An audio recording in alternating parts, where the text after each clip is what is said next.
नमस्कार साथियों, कैसे हैं आप। मैं स्वागत करता हूं एक बार आपका फिर से अपने चैनल ब्राइट ब्रेन पर। आज हम संगणक 2023 भर्ती सांख्यिकी स्टैटिस्टिक्स सेंट्रल टेंडेंसी में लास्ट टॉपिक जो सबसे इम्पोर्टेंट है, एग्जाम में क्वेश्चन 100% इस पॉइंट में से आते हैं, चर्चा करते हैं। क्या पढ़ेंगे, ब्रीफ कर देता हूं। आज हम इसमें पढ़ेंगे जो हमारे पोजिशनल मीन है, स्थिति माध्य है, उसके अलावा जो हमारे मैथमेटिकल एवरेज या मीन है उनमें अंतर, दोनों में अंतर क्या है, प्लस जो हमारे माध्य हैं उनमें आपस में संबंध क्या है और उनका उपयोग क्या क्या, कौन से माध्य का कहाँ उपयोग करते हैं। बहुत इंपॉर्टेंट टॉपिक है, ध्यान से इस चीज़ को आप देखें। तो यदि आपने अभी तक चैनल को लाइक और सब्सक्राइब नहीं किया है तो प्लीज़ आप फटाफट इस चैनल को सब्सक्राइब करें ताकि आने वाले वीडियो के नोटिफिकेशन और आपकी क्लास कंटिन्यूटी बनी रहे। चलिए शुरुआत करते हैं। Measure of central tendency, mathematical average, positional average, अंतर। सर्वप्रथम पोजिशनल एवरेज वो होते हैं जो बहुलक और माध्य का जो स्थिति संबंधी बताते हैं। इनमें कमियां क्या हैं? नंबर 1 कमियां हैं या यूं कहें इनमें अंतर दोनों में, ये बीजगणितीय विवेचन नहीं कर सकते। क्यों नहीं कर सकते? क्योंकि ये सारे मूल्यों पर आधारित नहीं होते। तो ये सारे मूल्यों पर आधारित नहीं होते, बीजगणितीय विवेचन नहीं कर सकते, चरम मूल्यों से कम प्रभावित होते हैं। प्रतिचयन में यदि परिवर्तन होता है तो उसका प्रभाव बहुत ज़्यादा पड़ता है स्थिति संबंधी माध्यों में, जबकि समांतर माध्य, गणितीय माध्य जो हमारे हैं वे समांतर माध्य हैं, गुणोत्तर है, हरात्मक है, इनमें चयन में परिवर्तन का प्रभाव नहीं पड़ता, गणितीय विवेचन संभव है और ये सीमांत मूल्यों से प्रभावित नहीं होते। उसके अलावा सभी मूल्यों पर आधारित होते हैं। ये चीज़ अंतर हो गया, बात खत्म। अब रिलेशनशिप की हम बात करें, उससे पहले क्वाड्रिक मीन था हमारा द्विघातीय माध्य, उस पर हम डिस्कस कर चुके हैं। पर माप विचलन की गणना अपकिरण के माप में जो स्टैंडर्ड डिवीजन है उसमें द्विघातीय माध्य का उपयोग किया जाता है। चलिए अब हम शुरू करते हैं रिलेशन। इनमें आपस में संबंध क्या है? देखिए, व्यापारिक माध्य भी हम पढ़ के आ चुके, मूविंग एवरेज है, कंपोजिट एवरेज है, उसके अलावा हमारा संग्रहित हो गया, चल माध्य हो गया, एक प्रोग्रेसिव है जो हमारा प्रगतिशील माध्य है, चर्चा कर चुके थे हम इसकी, फिर भी मैं ब्रीफ कर देता हूँ। व्यापारिक माध्य में मूविंग एवरेज काल श्रेणी में काम आता है। उसके अलावा जो हमारे 2 एवरेज और हैं, व्यवसाय में जो भी उत्पादकता है, लागत है, उनके निष्कर्ष के लिए इन्हीं का उपयोग हम कर लेते हैं। उसके बाद रिलेशन देखते हैं हम इनमें। तो देखिए, जब हम सर्वप्रथम बात करें समांतर माध्य, माध्यिका और बहुलक की, तो इनमें एक सबसे बड़ा रिलेशन ये है, यदि हम यूं एक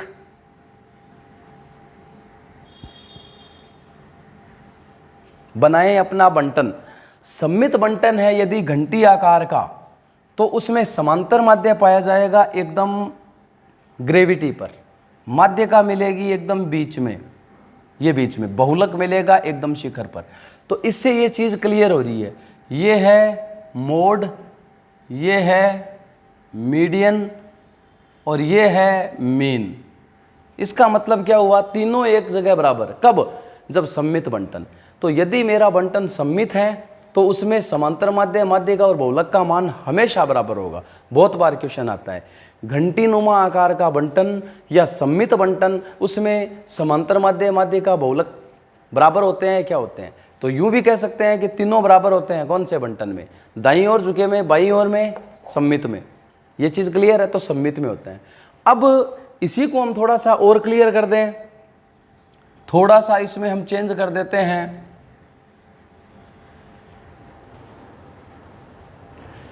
यदि ये बंटन यूं है, थोड़ा बराबर ना होकर थोड़ा सा इसको और कर देते हैं अपन, ये मान लीजिए आप, दाईं ओर अगर ये झुका हुआ है, किधर? Right hand side, right side झुका हुआ है, इसका मतलब क्या है? समांतर माध्य बड़ा होगा। अगर इस प्रकार का है तो समांतर माध्य है माध्यिका से बड़ा और माध्यिका बहुलक से बड़ी। ये चीज़ क्लियर है।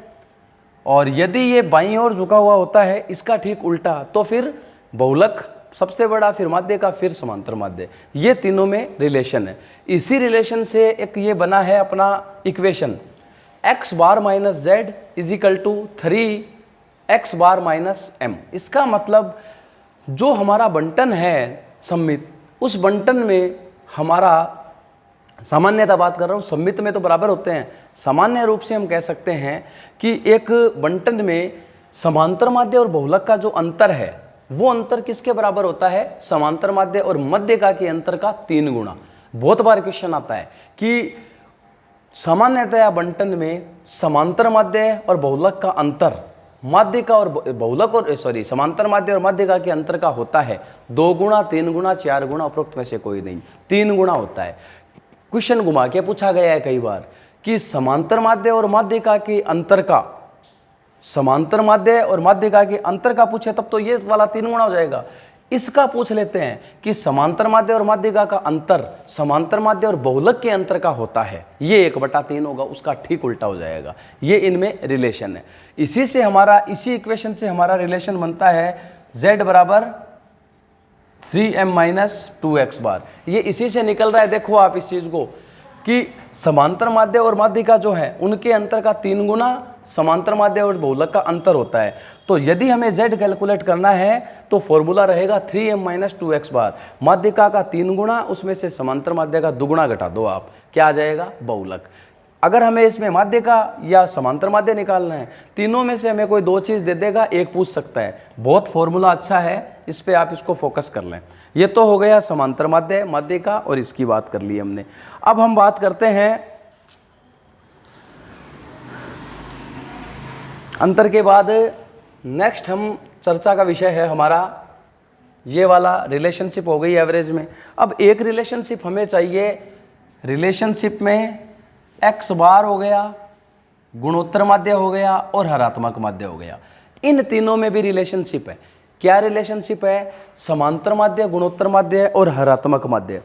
इनमें सबसे बड़ा समांतर माध्य होता है, फिर गुणोत्तर माध्य होता है और फिर क्या होता है? हरात्मक माध्य। तो ये एक रिलेशन है, x बार सबसे बड़ा, फिर ये समांतर माध्य सबसे बड़ा, उससे छोटा गुणोत्तर माध्य, उससे छोटा हरात्मक माध्य। Is clear? लेकिन एक अपवाद है। कुछ परिस्थिति, एक परिस्थिति ऐसी है यदि सारे के सारे मूल्य एक ही हो, मतलब 5 5 5, 10 10 10, 2 2 2 2, एक एक ही अगर वैल्यू दे रखी है 10 मूल्यों में या 5 में, वहां उस केस में समांतर माध्य, गुणोत्तर माध्य और हरात्मक माध्य तीनों बराबर होंगे। ये नोट कर लेना। यदि एक ही मूल्य दिए हुए हैं 5 के या 7, जो भी हमें प्राइस दे रखी है, तो हमारे समांतर माध्य, गुणोत्तर माध्य और हरात्मक माध्य बराबर होंगे। ये चीज़ क्लियर है? चलिए, अब इनमें आपस में एक फॉर्मूला और है इनका। क्या है?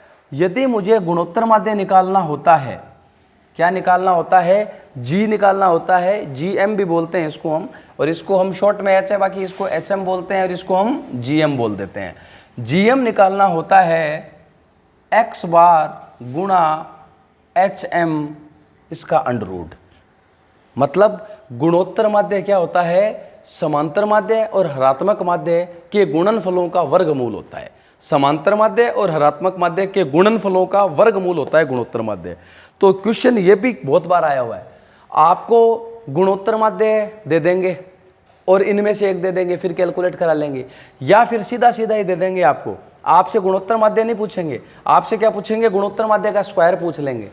गुणोत्तर माध्य का क्या पूछ लेंगे? स्क्वायर। या फिर ठीक इसका उल्टा, आपसे अगर गुणोत्तर माध्य का स्क्वायर पूछ लेता, मान लीजिए मेरा समांतर माध्य x बार 5 H 3, और मेरे से अगर गुणोत्तर माध्य पूछ ले तो गुणोत्तर माध्य कैलकुलेट करने में तो बहुत दिक्कत होगी। लेकिन मुझे ऑप्शन में दे रखा है, क्योंकि समांतर माध्य और हरात्मक माध्य दे के गुणोत्तर पूछा है, तो फॉर्मूला ये रहा। तो x बार 5, हरात्मक माध्य 3, ये अंडर रूट 5 3 15। तो उत्तर में मेरे को 15 दे रखा हो सकता है कि 15 का अंडर रूट।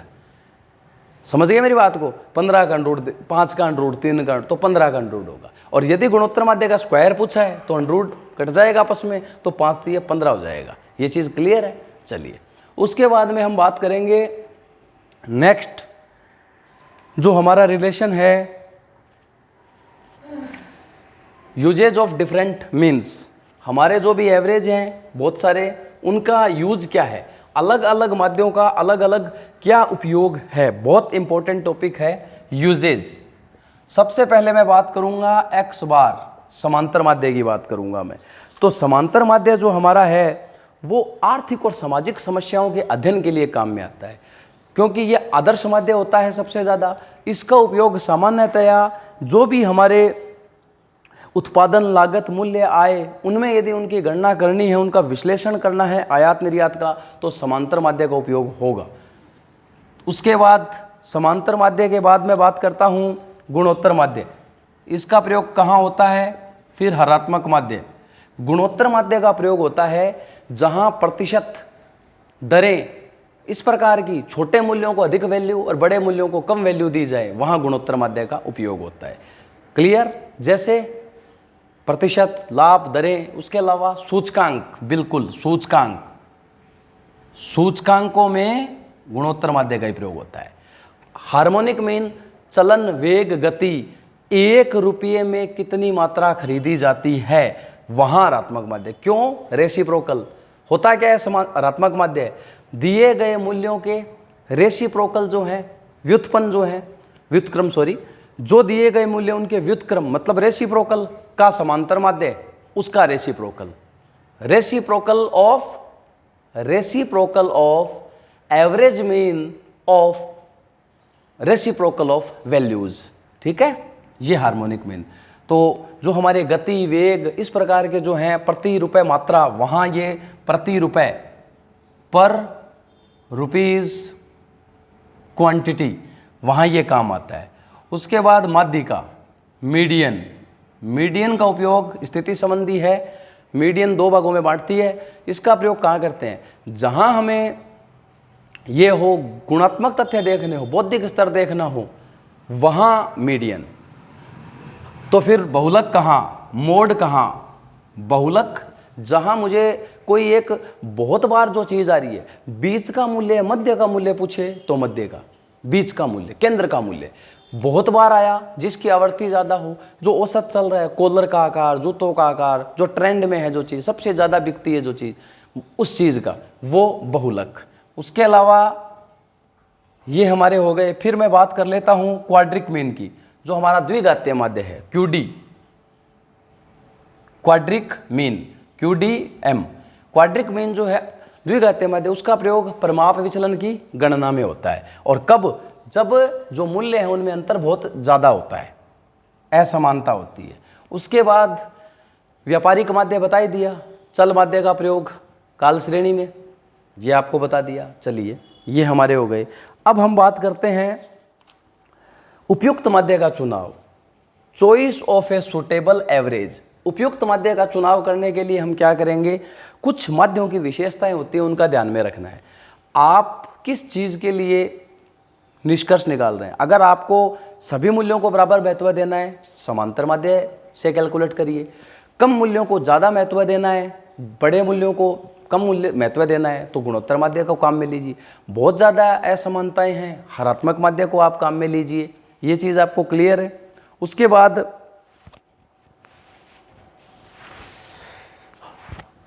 बाद हम बात करें गुणोत्तर माध्य, हरात्मक माध्य, समांतर माध्य हो गया। प्रतिशत के आधार पर कोई चीज़, जो हमारे ब्याज दर प्रतिशत, तो गुणोत्तर माध्य का उपयोग हो जाए। मतलब विशेषताएं जो है हमारे अनुसंधान, जो हम एनालिसिस कर रहे हैं, उस पर डिपेंड है कि उसमें हमें चाहिए क्या, उसके आधार पर माध्य का चुनाव हम कर लेंगे। ये हमारा क्लियर है टॉपिक। इनमें से ही क्वेश्चन आएंगे, बहुत ज़्यादा अच्छे क्वेश्चन बनते हैं। बाकी मैं आपके लिए एक गुड न्यूज़ है आप लोगों के लिए कि अब मैं आपके लिए एक टेस्ट सीरीज मान लो, या मल्टीपल चॉइस क्वेश्चन जो MCQ हैं स्टैटिस्टिक्स की, वो लेके आ रहा हूँ। तो उसमें आपको 2-2, 3-3 चैप्टर के अच्छे क्वेश्चन जो बन सकते हैं, वो मैं आपको विथ सॉल्यूशन, विथ डिस्क्रिप्शन, पूरी व्याख्या एक्सप्लेनेशन के साथ आपको करवाऊंगा। तो आप बने रहें हमारे साथ। धन्यवाद साथियों। जय हिंद, जय भारत। अगले वीडियो में हम आएंगे अपकिरण, जो हमारा चैप्टर है डिस्पर्सन जो है, उसमें कि अपकिरण के माप जो हैं वो कैसे क्या कैलकुलेट किए जाते हैं, कब आवश्यकता होती है। धन्यवाद साथियों। ठीक है।